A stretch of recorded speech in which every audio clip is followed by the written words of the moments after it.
I'm Texas forever.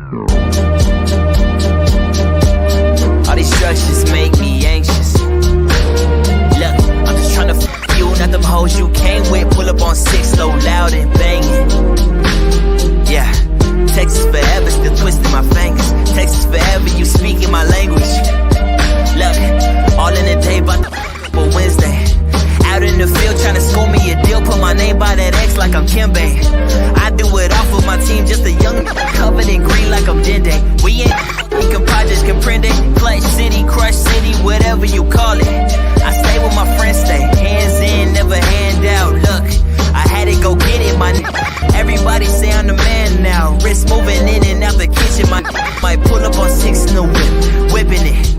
I'm just a young getting it. All I had was the pot I was pissing in. Now everybody want pieces, percentages. I'm just trying to get my niggas over. I did the work that these niggas won't. All this money, cash, cars, clothes, hoes, coming in fast, but I'm sipping slow. This is Texas forever. You already know. It's boy down that Texas forever.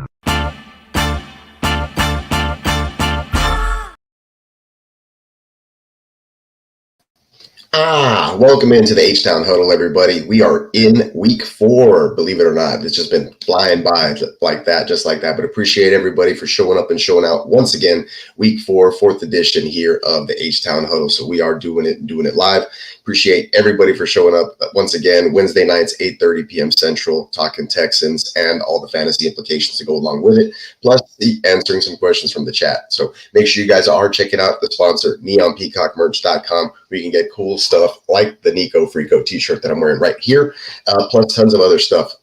And yeah, so we're going to run down just briefly the debacle that was the Minnesota Vikings game, and we'll go over some of the things that the Texans probably need to fix or address this week in practice. We'll talk about the injury reports. We'll do some more fantasy implications, maybe the breakdown as far as how the wide receivers are doing, CJ Stroud and the offense, and then we'll get into the matchup with Jacksonville, and we'll call it a night. So before we do that, let's run the intro.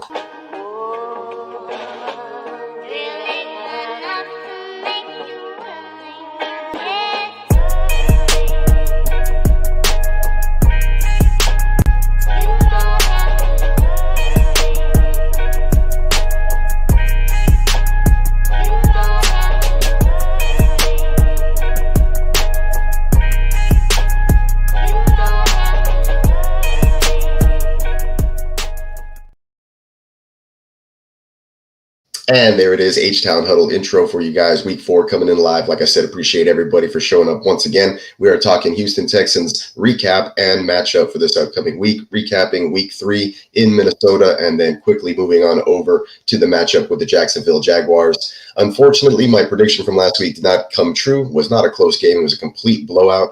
Texans landed in Minnesota but didn't get off the plane.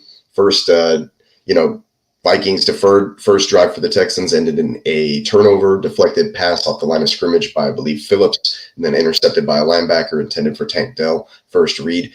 Texans off the main issue here, guys. This is what happened. Texans offensive line played horrible from start to finish. Just were not prepared. Got their butts whipped. I think after 14-0 and they were unable to muster a touchdown, I think the guys started packing it in. A lot of mental errors. But where does the blame go, right? That's the blame game. That's what we're going to talk about here in the early goings. But then after that, we'll see if we can decipher what the Texans can do, where the blame should lie, and then what the next course of action should be for this upcoming week. 2-1 isn't bad, though, right? And the Vikings are 3-0, unbelievably, right? So just like Bogart says, he refuses to believe Minnesota is the truth after they've taken down San Francisco and the Houston Texans. And the recipe for success there was, well, playing at home, but second of all, letting the defense do their thing, stopping the West Coast offense that has from that Shanahan tree. And Brian Flores kind of has the script. We've talked about it before during the week. If you've watched some of the other GWN network shows, that's what we kind of mentioned. Flores kind of the Shanahan killer of that style of offense. So kudos to him for figuring it out, causing a lot of havoc, just making opposing offenses have to really think or look uncomfortable or not be able to recognize the stunt or the blitz or whatever it is, get offensive linemen not, holding their water and performing horribly. I don't believe that the defense is that atrocious or that nasty to where it could just totally discombobulate an offense. I think the Texans were not prepared for this. Maybe they didn't believe that the Minnesota Vikings were the truth either. I think that it was just a bad job getting the guys ready to go play on the road in a hostile environment that was very loud. So shout out to the Vikings fans for doing that.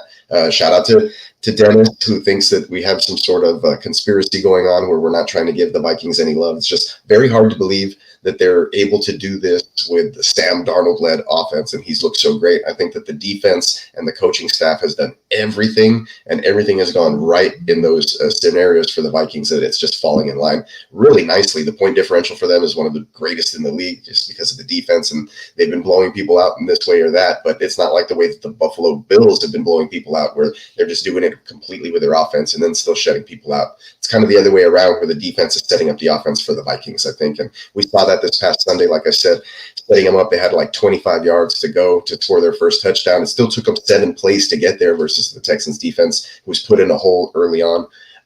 And then after that, it's just hard to get things going. Drive after drive was being negated by, and this is the main problem for the Houston Texans this last week. It was the offensive line. Shout out to our wise man. Appreciate you for joining, showing some love in the chat. Appreciate you, man. Thanks for showing up. Same thing for our ear to the streets.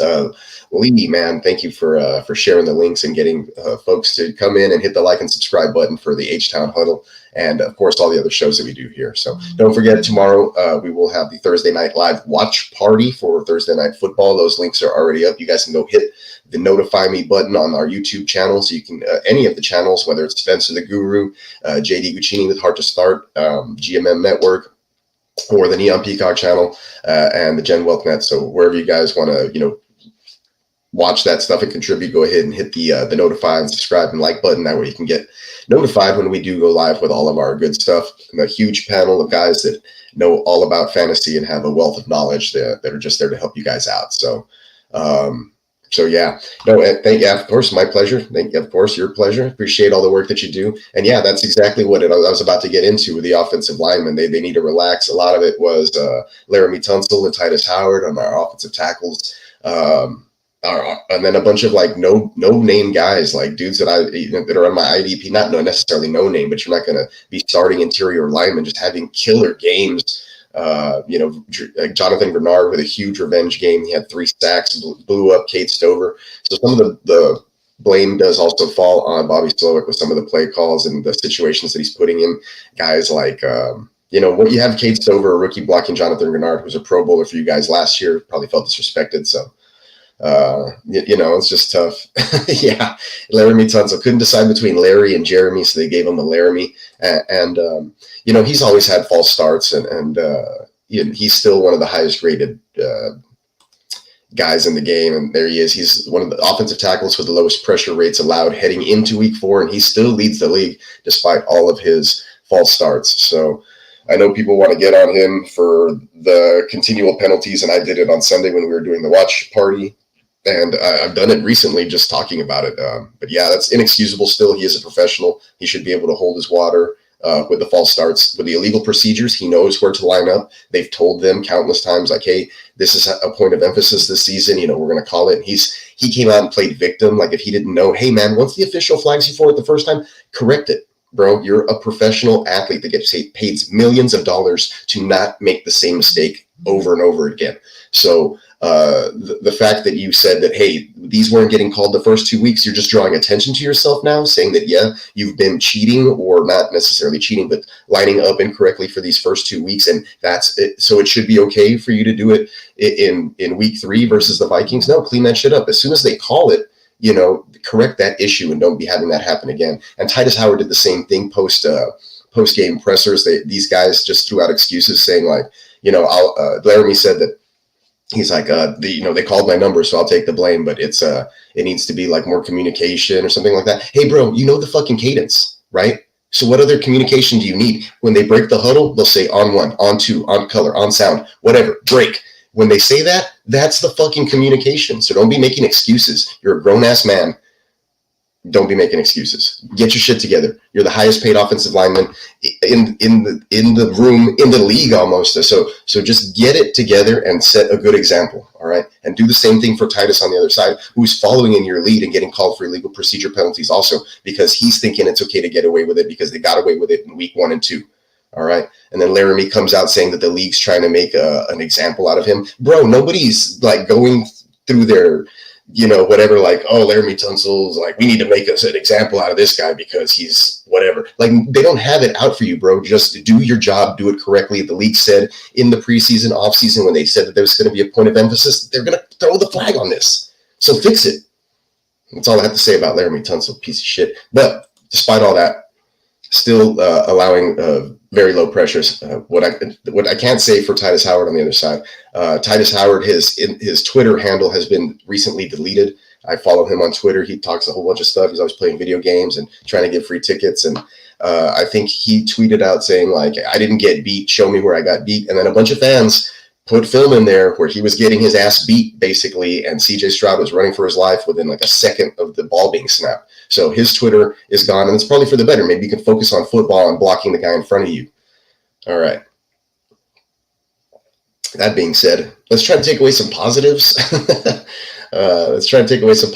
From, well, before that, now, so the offensive line, a lot of pressure in CJ's face this week and last week as well with the Bears. They did a better job last week, obviously, but no help from any of these guys right here. Laramie Tunsil played like crap. Juice Scruggs coming back from the injury, probably a little bit, out of it. He had some limited practices, barely getting back into it. Shaq Mason's old as dirt, couldn't really move around too well. Kenyon Green, we're hoping for that bounce back season, but the interior line didn't have much help. And like I said, Titus Howard and Laramie Tunsil played horrifically. Laramie Tunsil had six illegal procedures and false starts combined. So 3 and 3. He had 3 false starts and 3 illegal procedures. One of them was declined because, hey, it was going to lead to a 4th down anyway, so they didn't count it. So 5 on the record, but he had 6. 3 of those were not in the same quarter or not the same drive. No, he had 3 of them back to back to back, which is inexcusable and ridiculous. So I think I'm done shitting on the offensive line for a little bit, but right before I finish that, here goes back to the pre-step. D'Amico says, hey, they've been addressed here at practice. I don't see how. Today was like the first day of practice, right? But they had a great day of work and we fixed it, I suppose. So now they're going to say, hey, Laramie, the snap count is this when they break the huddle, right? And line up right here and somebody's going to tell them where to put his feet or something. So apparently it's fixed.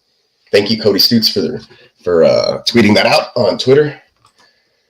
But, oh, man, the offensive line played horribly, right? And when you have that kind of pressure in your face all day, even the great C.J. Stroud is going to struggle and have trouble finding some receivers. There's a play I'll show you here in a while where he was still able to beat like a zero blitz coverage, and he picked up an 18-yard play to Tank Dell and just like an absolute awesome blitz beater that was negated by a Laramie Tunsil false start or something of that nature. And that was twice in drives on 3rd and 10 or 3rd and 10 and longer where CJ was able to pick it up, and then the play didn't count and they had to punt. So it just completely killed the drive. Could have been 14-7, could have been 14-14 at some point had they scored on one of those other drives. So completely just killed the drive, negated Nico Collins' big plays, negated Tank Dell big plays that could have helped their fantasy days even further along. So really shitty offensive line play, just horrible. I blame, if you're going to dish out percentages, I'd say 70% offensive line fault, 20% Bobby Slowick, and 10% D'Amico Ryans and CJ Stroud probably on the rest of it, right? Just not getting the guys prepared or being able to rally them or actually like do something great despite this horrible offensive line play and game plan, I guess, once they were behind. They were inability to run the football or do anything. And I know Joe Mixon was out. But Cam Akers, still did his best versus a very stout run defense that was just there to shut them down because they were trailing, and you knew the Texans had to throw the ball almost every play. So he was still able to sneak into the end zone. But yeah, these guys need to do better. Howard needs to do better. Tunsil needs to do better. 3 false starts in a row. Yeah, it's crazy, man. So inexcusable, unprofessional.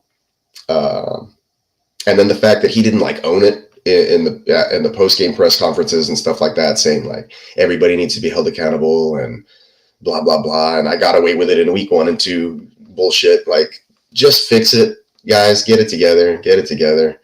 It's just kind of just ridiculous. A shout out to Irish Boy 3891. Positive. Yeah, we're staying positive though. 2-1. We're still feeling all right. How about Garrett Wilson this week? Thoughts? Yeah.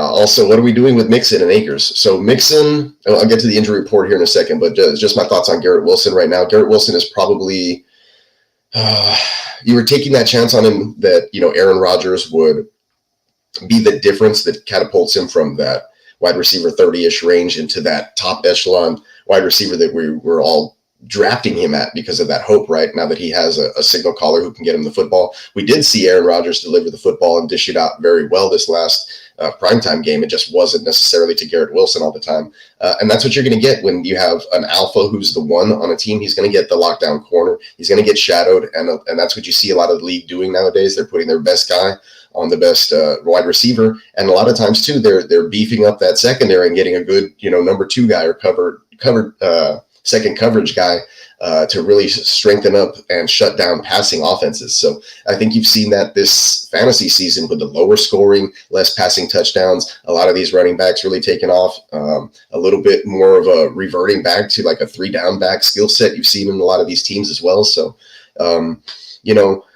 my thoughts are it's probably still the same. He has a quarterback upgrade. So if you believe in Aaron Rodgers, and Garrett Wilson getting on the same page and figuring it out to where, it doesn't matter and they can just beat those coverages all the time, then I think that it's still very positive. But if you do own Garrett Wilson, you can probably sell high off of the touchdown right now and be looking to get somebody who's more consistent, in my opinion, because we've seen Aaron Rodgers kind of gravitate to guys like Allen Lazard on 3 plays, and those are the big touchdown plays, and that's what matters for fantasy. So even if, Garrett Wilson's getting peppered with little things or a forced touchdown in here, it's not necessarily helping for fantasy purposes. So if you can get out from underneath him right now, I wouldn't be mad at it.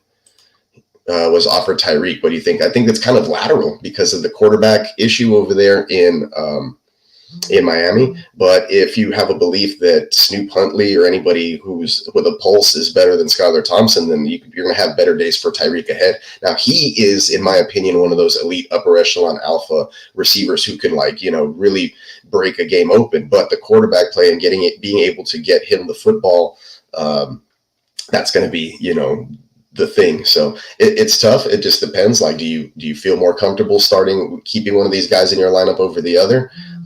Personally, I'd probably still stay just because of the situation. I know it sounds crazy, right?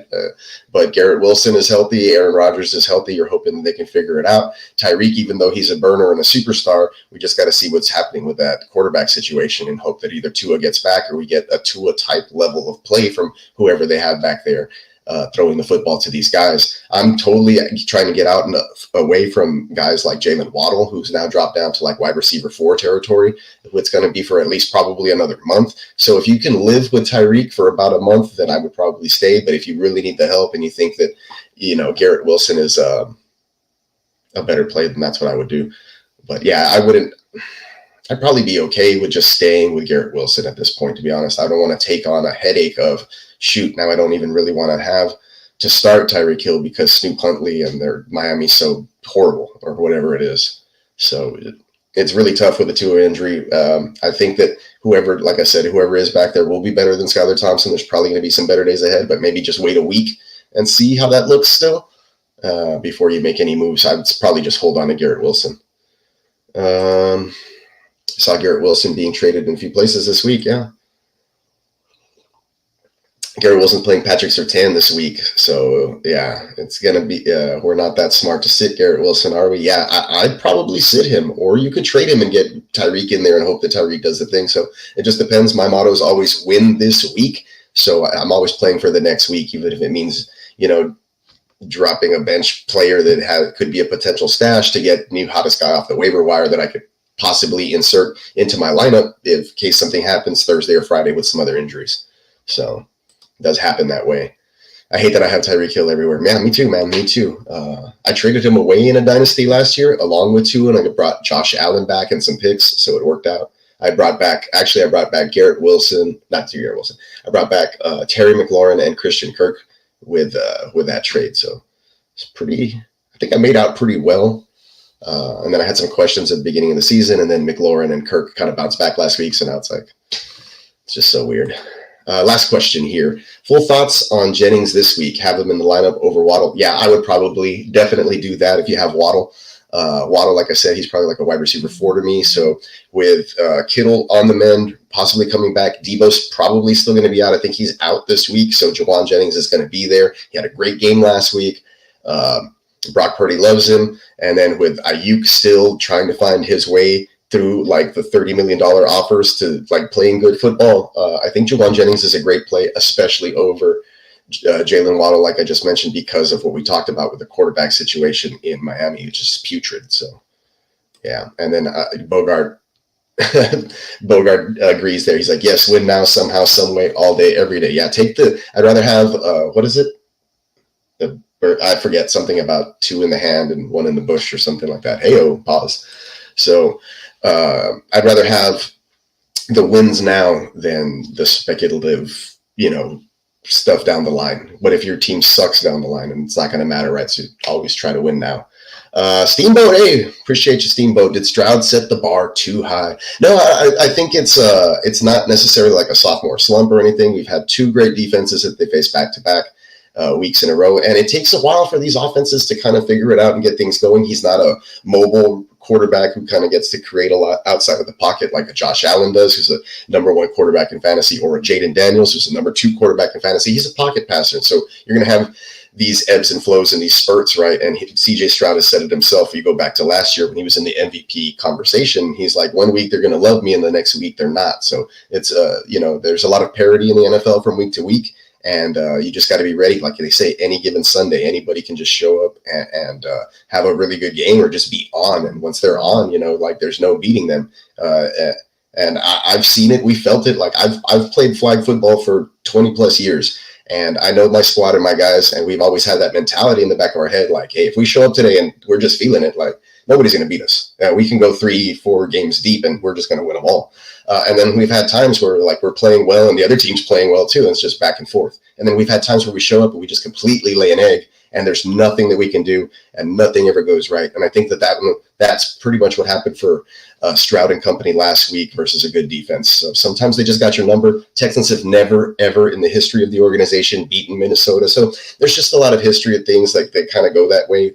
I know when I've played teams that were really good in flag football, that we had that in the back of our head. It just happened. We could never beat them or get over the hump unless it was one of those days where, hey, man, everybody's on. And then shoot, we're like, hey, man, we beat the champs from last year and the champs from 2 years ago. Right now, we're feeling great. So it just depends. You got to get on a roll. You got to play good football. You got to stack good, good days and weeks and practices on top of each other. So you got to be also quick to forget about this stuff, learn from it, right? But forget about it, turn the page and focus on the next task at hand, which would be the Jacksonville Jaguars, right? So, and here's some more news from around the league. Cooper Kupp ankled, no longer in a cast, which is good. He's doing some light drills at the side.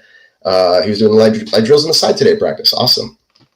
Yeah, I hate history like that. It's just stuff I think at even times the players might not even be aware of too much, but subconsciously it kind of plays an issue or it starts being brought up in the media, or sometimes you just can't beat history. It's just a thing. So unfortunate, but it is what it is. And like I said, 2-1, being 2-1 is not the end of the world. Losing, CJ Stroud even said himself, losing last week is not the end of the world. He's glad it happened to him now. And they just got to remind themselves what kind of squad they have, who they are, the confidence that they have in each other. And then, the same thing needs to go along with Slowick, and he needs to get that going too. So there's been a lot of criticisms about Bobby Slowick and the play calling, putting guys in situations, pulling tackles to come across the field and try to pick up blitzes and things that just, if somebody doesn't replace it, all looks bad. So everybody needs to be dialed in. They need to refocus. The task at hand here is putting their foot down on the throats of the Jacksonville Jaguars, extending that divisional lead that they have right now. They have a couple of full games up on everybody. If they drop this game to an 0-3 Jacksonville Jaguars that are super desperate, probably going to throw the book at them to try to win this one, then they're only a game behind Houston. And that you starting 2-0 and everybody else starting 0-2, you just throw it out the window. You completely erase that. So it's a huge, important game for the Texans this week. Yeah, I was going to talk about that. And NRG Stadium is fully repaired. They've replaced the panels, but they haven't decided yet whether the roof is going to be open this Sunday afternoon or not. Should be in like the mid 80s and nice and sunny. I think I had a nice picture of it here. Here we go. So the panels on the NRG Stadium have been fixed after weeks of work. That's the expected timeline. The Texans haven't decided whether the roof will be open for Sunday's game versus the Jaguars. Temperatures are expected to be a high of 89. And, Jacksonville's another sunny state team, so I don't anticipate them having to open the roof for this one. They'll probably just keep it nice and controlled for this particular matchup. Yo, what's going on, Johnny Middens? Houston in your suicide pool this week. Oh, shit. Okay, all right. Well, hopefully they don't fuck it up for you. I'll go over the injury report here in a bit because we're drawing near to that right now. Jacksonville fan base is rooting for y'all. They drop another one, yeah.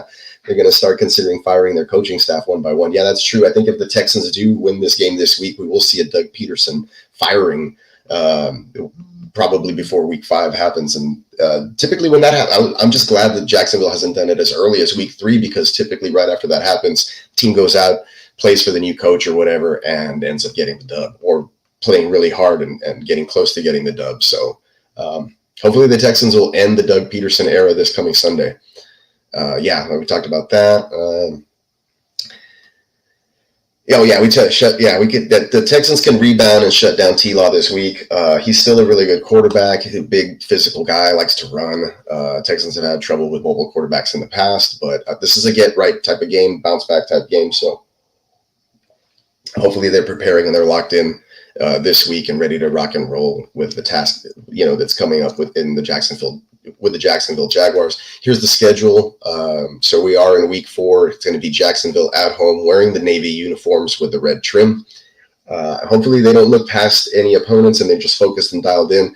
This last game here would mark probably the last easy game on this schedule, this 4-week schedule, and this is probably the easiest stretch for the Texans. So if they could come out of here 3-1 in this easy portion of the schedule, it'd be really good, because then they're facing the likes of Buffalo, then New England on the road, who historically we've had issues with, then Green Bay in Green Bay, and then the Colts at home again for over the next four games. And then you start off another big stretch versus the Jets, Lions, Dolphins. So a pivotal and important game, nonetheless, must win for both teams, I would dare say. I know that everybody's thinking it's more important for the Jacksonville Jaguars, but this would be a huge loss for the Texans if they do not pull it off. So we'd also like to see them win in deciding fashion in the way they got beat last week, just to quiet the crowd noise and the outside noise and feel good about the 5-headed monster that has yet to rear its ugly head since week 1, really. So we'll see what happens there. So let's get into some injury news updates. I guess I'll go one by one into some of these more important ones, and then I'll bring up the full list. But this is the most important one. Tank Dell is not expected to be ready for this Sunday, so please make your arrangements, move him out of your lineup. Doesn't look like this is going to be happening. He had an injury, dealt with bruised ribs, messed up wrist and hand area. I think he took a shot towards the end of the game, and they showed him momentarily like writhing in pain on the bench at one point. So it looks like he's still dealing with this, and it doesn't look likely that he will be playing. We'll probably see an uptick in slot role or whatever it may be, because they do move him around a lot from guys like Xavier Hutchinson, John Mechie, and Robert Woods. That's sad, because where is it? I didn't upload it. That's sad because the wide receiver metrics. Oh man, I didn't save it. I guess not. Anyways, the wide receiver usage, yeah, I thought I had saved it. But anyways, wide receiver usage for the Texans, they were second in the league behind the San Francisco 49ers. A big Tank Dell game was incoming. He also had a couple of catches negated in this one as well, but finished with 89 or so yards on 6 receptions or something like that. But he had a decent game this time around. Like I said before, and it's been happening the last couple of weeks, just not connecting with Stroud, and it just wasn't a great game. But on the bright side, the highest rated wide receiver versus single coverage this season, Nico Collins with a 93.7. The guy is just an absolute stud. and he keeps on studying. I don't know if that's a word, but he also leads the entire NFL, I believe, in receiving yards still. No, I have that one. I'm just looking to see. I thought I had saved some stuff, but it must have been at work and it didn't get uploaded or something, but no problem. It is what it is. Let's see. All right. What's up, Johnny? In a deep roster best ball guillotine, which of these three receivers would you grab off waivers? Hit me with them, bro. Hit me with them. I am in a best ball. It's not a guillotine, but if we go head to head, I'm 4-0 right now, and I've been scoring the highest every week, so I feel really good, and it's a dynasty, so really cool stuff. Let's get into the Jags game real fast. Oh, well, before that, according to PFF, the most gains of 15-plus yards this season. Houston Texans are only behind the Green Bay Packers as far as big chunk plays, but to be honest, I feel like a lot of them have been negated by penalty from offensive line. It could have just beat a lot bigger. I think the Texans are just leaving a lot of meat on the bones in a lot of these games. We have yet to see what we all really want to see from this offense in like a 30-plus point, fantasy extravaganza explosion where everybody's happy. We knew it wouldn't happen every week where everybody's getting to eat, but 2 weeks in a row now where two top defenses are really putting a damper on what the Texans' ceiling is. So there is that. Dameon Pierce is expected to be back this week, although he did not practice today. So Joe Mixon also did not practice, which means it's probably going to be the Cam Akers show again, in my opinion. So make your plans there. For the Jacksonville Jaguars coming up in this one, they did lose Foye Oluokun, who's huge for them. So this is going to be just something that the Texans need to take advantage of and get out there and put the fantasy points up for this week. Like I said, with no Tank Dell, it's just really sad for a lot of my teams this week. I mean, he was finally going to probably he was trending up each week. Things were finally starting to break his way a little bit more each week. I thought that last week, the touchdown was going to be coming. He was knocked down at the 2 or 3 yard line, and Cam Akers ended up getting the score. But, yeah, it's just sad. Sad that it's, he's probably going to be held out at least that week. But, oh well. All right, here we go. So the best ball out of those guys, Hutch, Mechie, Woods. Can I drop someone like Disley? Start 12, 8-point game from a wide receiver could make a difference. Yeah, I'd probably lean Hutchinson. Because I think he would be the next man up, even though he plays behind Nico. But Mechie is the guy behind Tank. So in this situation, it might be a Mechie game. Might. It's tough, though, because not even Tank was getting, the looks that we were wanting and stuff like that. So the Texans need to put it together. I know the Jacksonville Jaguars don't seem like, this great, super great defense or anything, but they're still a formidable team, and it is a divisional game. They know the Texans very well. What's up, Tino? What's going on, man? Appreciate you for jumping in, bro. But yeah, that's mostly it. I mean, I've kind of wanted to run through this one pretty quick. I had a late dinner and I had a huge full rack of baby back ribs. So I don't know how long I'm going to be able to stay here without my stomach exploding. But I'm still here to answer some fantasy questions if you guys got them for the time being.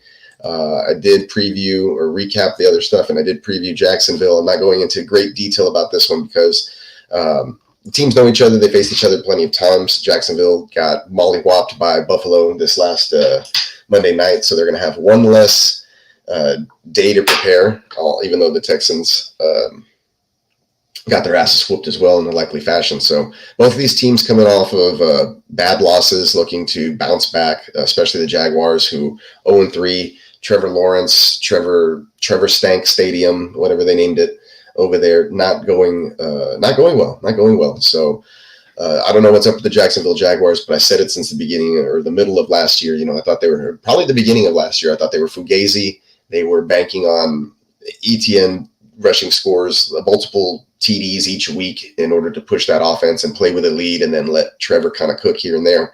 They got bailed out when they came into Houston. They played the Texans in a crazy ref job that ended up costing the Texans the game in that one. And I just don't see them coming into our house and doing it again this time, especially when the Texans got embarrassed. I know that the Jaguars got embarrassed, but they're just used to that. And I don't see them picking themselves up by their bootstraps Trevor Lawrence doesn't seem like the kind of guy who's going to rally a team. His pregame speeches they leave much to be desired. I've seen them, trust me. So it's just it's a rough situation over there for Jacksonville. I wish them all the best. Psych. But that's what they get for talking all that smack last year, thinking they were going to win the division. So it's all gone flat in their face. I believe the owner said that this is the best Jacksonville Jaguars team that they've had in I don't know how long, with the best coaches and the best players and whatever. And they're 0-3, and they got completely embarrassed last week. And they're hopefully going to get embarrassed again this week by the Texans, who need to make a statement game here and bounce back and just, like I said, put their foot on the throat of a divisional opponent, not let them get back up, and win in deciding fashion. That way they feel really good about themselves when they host the Buffalo Bills the following week. And I don't even want to look at that one yet. That's a scary game for me. Buffalo Bills are, in my power rankings, probably the number one team in the NFL at this moment. Josh Allen just doesn't have to force the ball to anybody, so he's just going to run first and then toss it to whoever's open kind of thing, and it's going to work.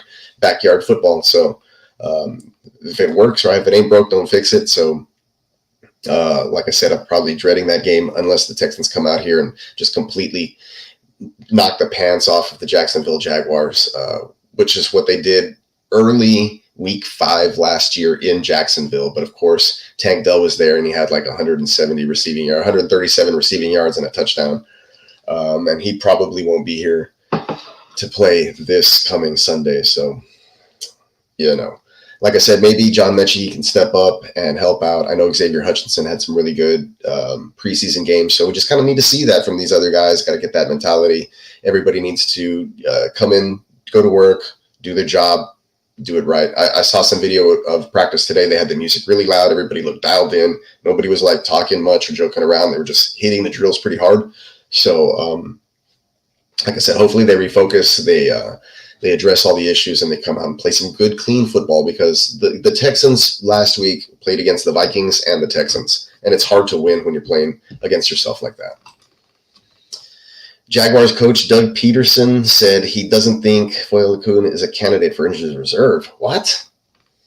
Well, Doug Peterson's probably an idiot, because I think that he's going to be close to, this is from a trusted source that I saw earlier. He's going to be out several weeks. So I know it's not several weeks could mean 3, right? Or 3 to 4, and he could still not be put on the IR. So it just depends. Maybe they don't think it's that serious, but he's definitely not playing this Sunday. So would appreciate that, Lee. All right. Oh, before I forget, neonpeacockmerch.com is having a flash sale right now. It's actually a slash sale right before Halloween hits. Go ahead and check out the website. $13 t-shirts, regular and classic styles, all colors. I added a new Christian McCaff strain design to the website today. Please go check that out, neonpeacockmerch.com. I'll go ahead and run the promo video, and I keep forgetting to add it to this brand, but we'll do it off of the GWN, and we'll play the promo video. Guys, please go check that out. Do me a solid. Check out some of the t-shirts and other things that I got on there. And if you have any designs that you would like to see on the website, get at me and I'll do my best to get it up there for you as well. Check it out.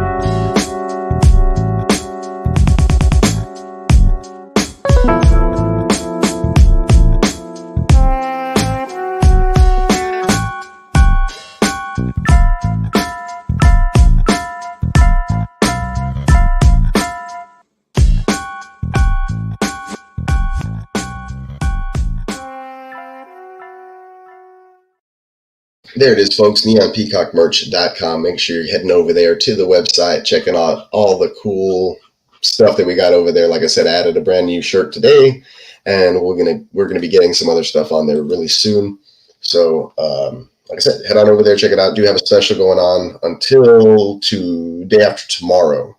So the special does end this Friday. $13 t-shirts. Go ahead and grab those, put them in your cart, head on over to the website, and browse around, do a little perusing, do some online shopping, some window shopping. And if you like something, you add it to the cart, and eventually you'd be like, it's only $13. Might as well just make that purchase. But everybody else who's been doing that and grabbing t-shirts off of there, I really appreciate you guys for supporting an artist like myself. I'll go ahead and just show you guys the latest design while I'm at it. Sorry, I have the camera like in the middle of my screen. So they're the latest ones. Here's the new Christian McCaffrey t-shirt. You notice the calf is in red and it's exploding behind the there's some explosions behind the calf. A nice calf pool, and with the great lettering there in the font, Christian McCaffrey t-shirt. Right now, regular t-shirt, $13. Classic, also $13. And there's the classic fit right there. Looks really good. Looks really good. And you notice that he's in black and white because he's virtually dead for our fantasy teams at the moment. But maybe he makes a comeback.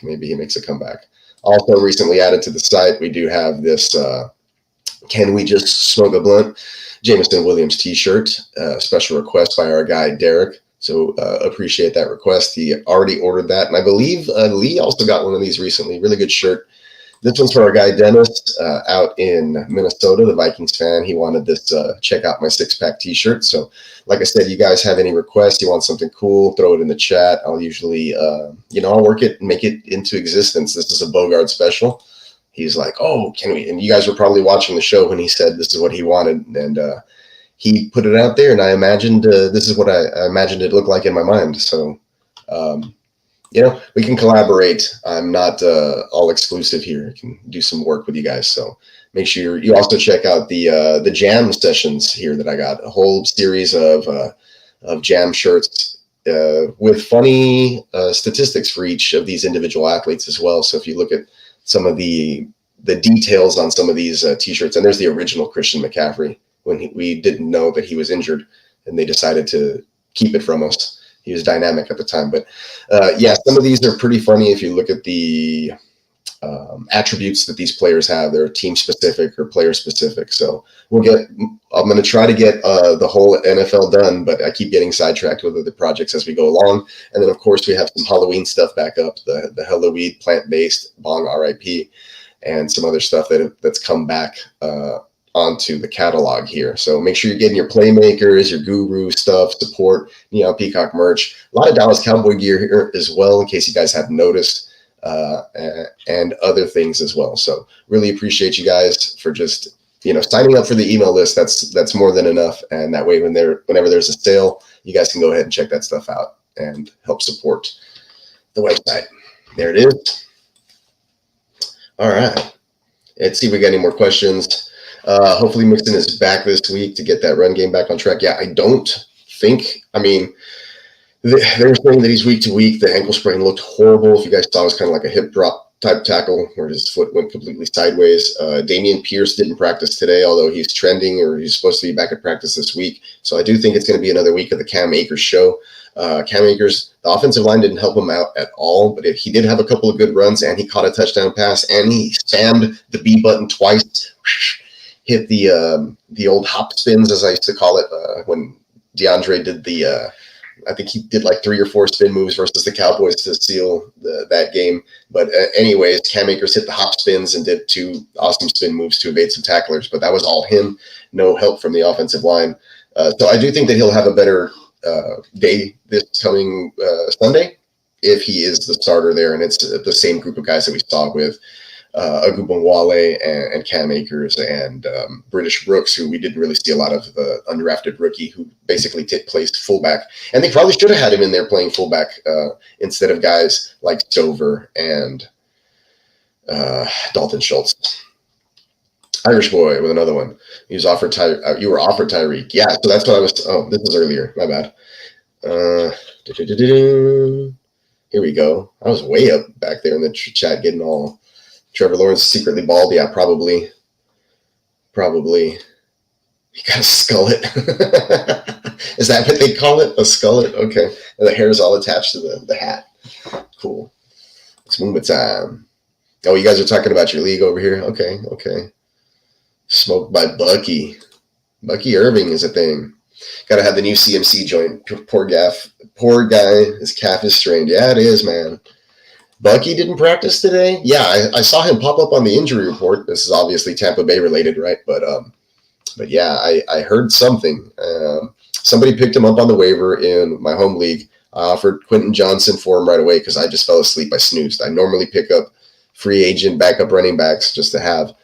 Anyway, and Isaiah Likely, and he declined. And I was like, oh, really? I was giving you a deal there. But no, he's hurt now, and I'm kind of glad it didn't happen. So I wasn't hurting for running back depth that bad anyway. I was just trying to unload some guys on my roster that I wasn't happy with. So on Wednesday, 49er coach Kyle Shanahan said there's a chance Christian McCaffrey will miss the season. Not that he knows of, right? He's just on the IR. I don't know if he'll do like double IR stints.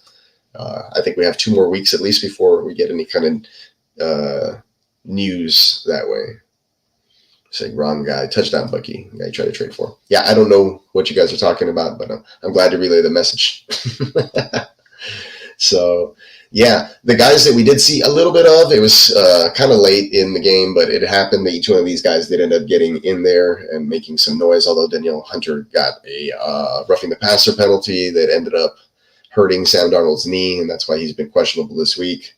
Not a great revenge game for him. Panthers running back Jonathan Brooks is in the final stages of returning. I've heard this one from Canales. We'll see. It always takes a while for these guys to kind of ramp up to speed as well. And Chuba Hubbard's been playing pretty good with the new quarterback change as well. He had a really great week this last week, so we will see what happens. Hey, Carl, what's up, man? Appreciate you. Should you take the Minnesota or Green Bay kicker? I like to stack the kicker that I have with the defense a lot of times, if possible. But I would probably take the kicker of the team that you think the defense is going to play better. I'd probably go the Minnesota kicker, I guess. I don't play in a lot of kicker leagues. I have one, and I'm just like, I have the San Francisco kicker, and it's all that matters. All right. Appreciate everybody for showing up, showing out. Go ahead and drop those questions in the chat. I'll hang out for another 10, 15 minutes maybe while we go over some stuff. Yeah, I need Tank Dell to do something also. Unfortunately, like I mentioned, it doesn't look like he's going to be ready to play this week. And there it is. Texans wide receiver Tank Dell is not expected to be ready to play this Sunday. Per D'Amico Ryans, he's dealing with bruised ribs. He also has a wrist and hand injuries day to day. And if you look late in the broadcast in that game, they show after he took the shot where he's just writhing in pain on the bench on the sidelines. So doesn't look good. I thought that he was going to maybe be leaning. CJ said that, he hopes that Tank trends upward and then gets the suit up. But as of now, with D'Amico saying that he's not expected to be ready this early, I doubt that he's going to be ready to go, unfortunately. If this was still Bryce Young, Jonathan Brooks not trying to come back yet. Yeah. Yeah. He saw Andy Dalton get the nod and do good. And Jonathan Brooks is like, oh, I'm ready to play, coach. Yo, what's up, Jamie? Appreciate you. Appreciate you showing up, Jamie. Yeah, so that's the latest on Tank. Like I mentioned, it does look like it's going to be another Cam Akers week, to me, in my opinion, with the Dameon Pierce. They're like expecting him to be back, and I've even heard news that he's on the trade block or trade market, or teams are looking at him. I believe Lee the other day mentioned that the Jaguars, I don't know why they would trade to a team, he'd be cut before that happens, but teams are interested. So, and a lot of people still think that if he makes it to practice and logs in some practices while Cam Akers is out there fully healthy, that he's going to somehow start over Cam Akers or do better or play better. I just don't see it. He's not, he doesn't fit the scheme anymore. And that's why he's a potential trade candidate at the moment before the deadline. Should you hold Hubbard today? Yeah. Oh, you sold Hubbard today. Okay. Yeah. You could sell high on Hubbard. Definitely. Yeah. Especially with that news with Jonathan Brooks, right? Jonathan Brooks. Always be wary about these guys. He's coming off the IR. It's going to take a while. I think it's still going to be several weeks before you start to see some fantasy goodness from him. So you could have probably still held on to Hubbard for a week or so and gotten some juice out of him. But he's a guy that was on your bench and you weren't reaping any benefits from. Then yeah, by all means, go ahead and just move on. I'm hoping that we get a chance to celebrate this weekend and get some good times rolling. but we'll see what happens. Texans Swarm. Yeah, what's up, Raul? Appreciate you, man. Heck yeah, Texans Swarm, man. Hopefully they do this weekend. Like I said, they went out in deciding fashion. So if you're new to the channel, man, please make sure that you're liking and subscribing. Head on over to neonpeacockmerch.com. I got a whole bunch of Texans gear and a whole bunch of other stuff out on the website as well for you guys to take a look at. And it's not only Texans related, it's all NFL and fantasy related as well. So appreciate you for showing up, man. You put Hubbard on the block after his big game, trying to sell high before Brooks. Got James Conner and a 2025 second. Wow. Heck yeah, man. That's a great trade. I like it. Let's see. If the Patriots fans say that they're happy their GM took Drake May over Marvin Harrison Jr., they're full of shit. Yeah, they're full of shit. Let's see. Same team, known Sunday. I got an offer after putting Dobbins on the block after his big games for Debo straight up. Okay. I mean, yeah, and Dobbins is a sell-high candidate, right? Debo obviously dealing with the injury, but better player. And when he returns, you're hoping that, his production doesn't dip at all.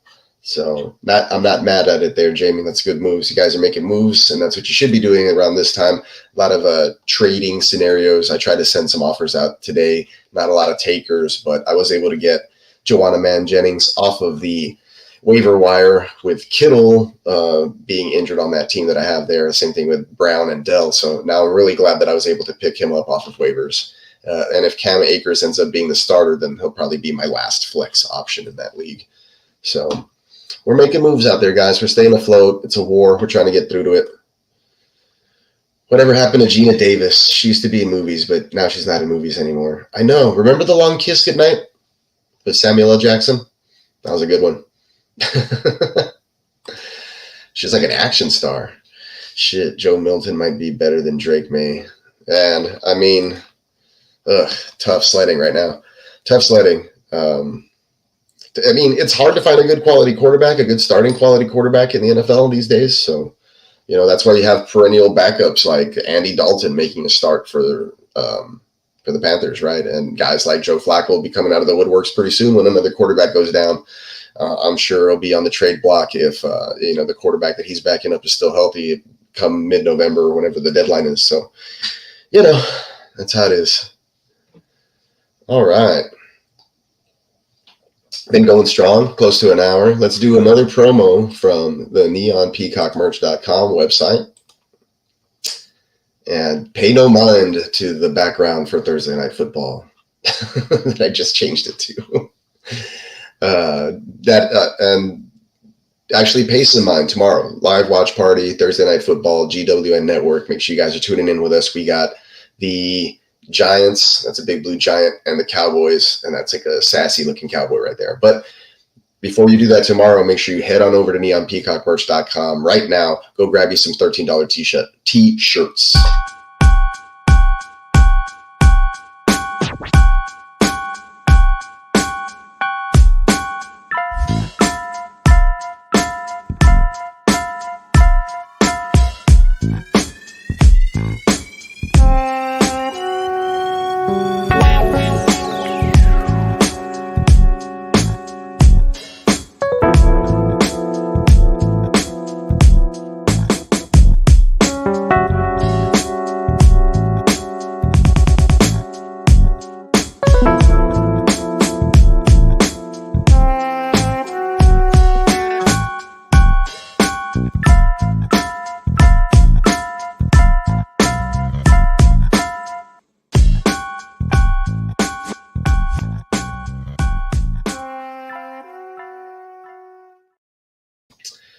That was a message from our sponsor, neonpeacockmerch.com. Breaking news. Chargers Justin Herbert is expected to start this week. Holy moly. This guy just wants to break his ankle off his foot. Jamie, appreciate you for showing up and showing out, man. You got an IDP. Good luck with that for that podcast. And send me that link one of these days. I hope to check it out if we're not running concurrently, or I can at least watch the replay. So appreciate you showing up and getting into the comments, man. As always, much appreciated. That's right. She forgot she was in. Carl letting Drizzle know that Gina Davis was in Glow. I had no idea. I haven't seen the show, but I've heard good things. Yeah, great show. Great show. You talking about Glow or are you talking about this show? Right? Is it too soon to make Tua the Apollo Creed? Oh, man. No, it's probably not too soon. Yeah, thank you. Yes, we do have fire merch. You can get coffee mugs, pillows, COVID masks. I mean, you name it, we got it, right? If he dies, he dies. Yeah, no shit, right? Just throw him back in there. If he dies, he dies. That would be the line to put on that shirt. I'll buy it. Let me write it down before I forget. Yeah, let me write that down before I forget. You know what? I can write it on the replay too. Where are my sticky notes? That's what happens when you're unorganized. Yeah, so make sure you are heading over to the website. Like I said, $13 shirts. Hold on. Tua Apollo Creed. Ask and you shall receive. We'll see what we can do. If it looks, if it doesn't look good, then we'll scrap the idea. But there's nothing we can't try. How about that? Make Daniel say in the back. Yeah, that is funny. And Mike Daniels cartoonized just already looks hilarious because he just looks funny to begin with. The pic with the American flag with Apollo Creed. Yeah, that's the one. We'll just swap Tua's face in there. Carl says, I was in a $600 auction draft and focused too much on wide receivers and running backs. Only got one QB and a 2 QB 12-teamer, but the joke's on them because guess who has 11 fingers and spent $100 fab on Andy Dalton and Hundley. There you go. That's what's up. I mean, when things get ugly, you got to pick those guys up and hope for the best. And sometimes it works out. I mean, look at Malik Willis. So, yeah, write that down. Daniels has Adrian. Yes, man. There's so many things that can be done with this. I like where you guys are going. I like it. Daniels is Ivan Drago. If he dies, he dies. No, he's got to be Adrian. He's like he almost kissed Tua. So, is Andy Dalton this year's Joe Flacco? After one game, it's hard to say. It's hard to tell right now after one game. But I mean, he made it work with Dave. The thing with this is Dave Canales, right? If Dave Canales can do that with Baker Mayfield last year, can he do it with Andy Dalton this year? Canales has already shown that he has the balls to sit the number one pick and go with the quarterback that's going to give him a better chance to win. And when they did. Now, typically, when there's like a benching or a firing or something crazy like that, there's a big change. The team goes out and plays hard and kicks ass. So we'll see what happens this week. But if Andy Dalton can maintain, 75% of what he did this last week, let's say like 220 and a touchdown and no picks or something, then yeah, I mean, why not? Why can't he be this year's Joe Flacco? And I think Joe Flacco is still this year's Joe Flacco. They just need to let him play football. But yeah, there you go. Johnny reading my mind. I hope Flacco is this year's Flacco. Yeah, me too, man. Johnny Canales, hey, take it away, Johnny. No, Dave Canales, the coach for the Panthers. Take it away, Johnny. Tino knows that show, I'm sure. The Andy Dalton revenge narrative. He's on the revenge tour. Yeah. The Bengals this week. And then if he stays on the job, he'll play the Cowboys and Bears eventually. I totally forgot he played with the Cowboys.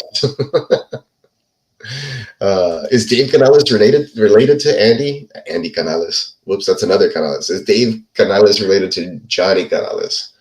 I don't know. Probably not. Take it away, Johnny. You know what? We need that drop. That's a good drop, man. Even if I'm the only one who gets it, right? Take it away, Johnny. Johnny Canales. Rest in peace. Rest in peace, Johnny Canales. They are related, I swear to God. Tino hitting us with some facts here. Johnny is a multi-talented homie, bro. Host, musician, actor, heck yeah. Let's see. Rocky can be crying with a syringe stuck in his arm and blood dripping all over Adrian's face. Damn, bro. Okay, we can't put that on a t-shirt. Yeah, we're definitely doing a Johnny Canales drop, though. Take it away. That's really good because that's a great transition to like anytime we do anything. So really good stuff. Or when a defense gets a turnover, right? That's Actually, that's hilarious for when a defense gets a turnover. I'll write that down. Oh, man. Let's see. If I can find some Johnny Canales clip art, you bet there's a shirt coming. All right. Pause.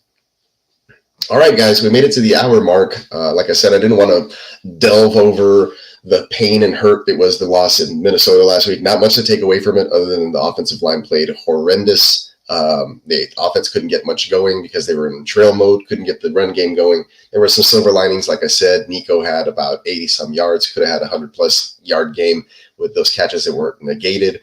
Diggs, because of game plan and garbage time, ended up becoming the leading receiver and had 10 receptions on 12 targets. And then Tank finally, picked up the yardage, did pretty well, still had some sideline misconnection with CJ.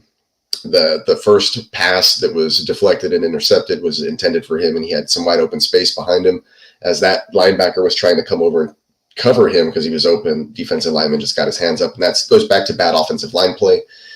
But like I said, you get the ugly loss out of the way. It wasn't a divisional game. It was an entirely different conference. CJ Stroud, we know, is bad versus top-notch defenses on the road. It's just the thing that he's done, going all the way back to when he got concussed last year versus the Jets on the road. So, home versus a bad team, I'm expecting big things. That's why I thought it was going to be a great Tank week. But with the injury stuff going on, just expect to keep plugging in Diggs and Nico. Start your Cam Akers most likely. I wouldn't worry about Dameon Pierce, guys. And that'll do it. That'll wrap it up. Appreciate everybody. Like I said, head on over to me on peacockmerch.com. We got 2 more days left on the sale. Pick up $13 t-shirts. And just appreciate the support. Make sure you guys are checking out GWN. Tomorrow we got the watch party. Friday we have Wake Your Game Up. Sunday we're doing the Grit Don't Quit, where we're live streaming all day. First several hours are start-sit questions. Then we go right into the watch parties for football. Then we have Sunday night, and then we do Monday night, and then we do it all over again in week 5. So make sure that you guys are checking all of that stuff out. Bakes, make sure you check out the replay. My brother, I just came back from dinner, had a long day, tired as hell, but it is what it is. I swear to God, the Texans get to the Super Bowl. It won't be Minnesota on the other end. Yeah, the Cinderella story has to end at some point for them. Everything's just been going right. So we'll see what happens when their back's up against the wall and they're maybe trailing in a game at one point or whatever. Should be a good matchup with Green Bay this week, but we'll see. Their defense is pretty legit, like Tino says. So if their defense can keep stacking up a lead for them to play with, then I don't see a lot of teams coming back on that defense to try to make it a game. So it is what it is. It makes sense because in Miami, people do lots of drugs. Yeah, no, I get it. I totally get it. I hate them. Yeah, I hate them because they beat us both. Yeah, I know. Let's move past it, though. We don't have to face them anymore. They could be their own demise, or they could make it to the Super Bowl, whatever. But we'll let that play out on that side, unless you guys meet them in the playoffs again, right? So, but with that being said, guys, I appreciate everybody here. I'm going to sign off for the evening. We will be back next week, hopefully talking about a 3-1 Texans team and a Bills matchup on the horizon, revenge game for Stephon Diggs and whatnot. So appreciate everybody once again. Make sure you're heading out over to the website to look at all the cool stuff that I got over there. Love y'all. Peace. On to week 4.